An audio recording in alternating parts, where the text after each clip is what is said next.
Cell division दो तरह के होते हैं, एक माइटोसिस और दूसरा मियोसिस। माइटोसिस एक ऐसा सेल डिवीजन है जो बिल्कुल आइडेंटिकल सेल्स बनाता है। माइटोसिस को इक्वेशनल डिवीजन भी कहा जाता है, जिसमें एक पेरेंट से दो जेनेटिकली आइडेंटिकल डॉटर सेल्स बनते हैं। माइटोसिस शरीर के सारे सोमैटिक सेल्स में होता है और उससे क्रोमोसोम नंबर कांस्टेंट रखता है। जितना भी शरीर में ग्रोथ होता है, उसमें जो सेल डिवीजन होता है वो माइटोसिस होता है। टिश्यू का रिपेयर में माइटोसिस होता है। और जिन प्लांट्स और एनिमल्स में एसेक्सुअल रिप्रोडक्शन होता है, उसमें भी माइटोसिस का इम्पोर्टेंट रोल होता है। और इससे जेनेटिक स्टेबिलिटी मेंटेन रहता है।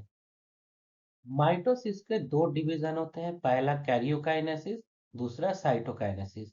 कैरियोकाइनेसिस चार फेज में बढ़ता है।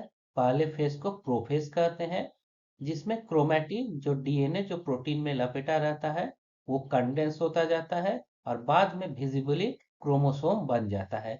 न्यूक्लियर मेम्ब्रेन और न्यूक्लियोलस गायब हो जाते हैं और स्पिंडल फाइबर बनना शुरू हो जाता है। ये स्पिंडल फाइबर ही क्रोमोसोम के अलग अलग सिरों पे खींचने का काम करता है। मेटाफेज फेज में क्रोमोसोम सेल के बीच में होता है, जिसे इक्वेटोरियल प्लेट कहते हैं। ये एक लाइन में अरेंज हो जाता है।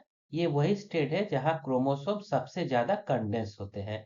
उसके बाद एनाफेज आता है, जिसमें सेंट्रोमियर स्प्लिट होते हैं और सिस्टर क्रोमैटिड्स अलग अलग होकर अपोजिट पोल की तरह मूव करते हैं। ये सबसे तेज स्टेज होता है। इसके बाद टीलोफेज आता है, जिसमें क्रोमोसोम फिर से अनवाइंड होकर क्रोमैटिन बन जाता है और न्यूक्लियर मेम्ब्रेन और न्यूक्लियोलस दोबारा अपीयर हो जाते हैं और दो न्यूक्लियाई बन जाते हैं। इसके बाद होता है साइटोकाइनेसिस।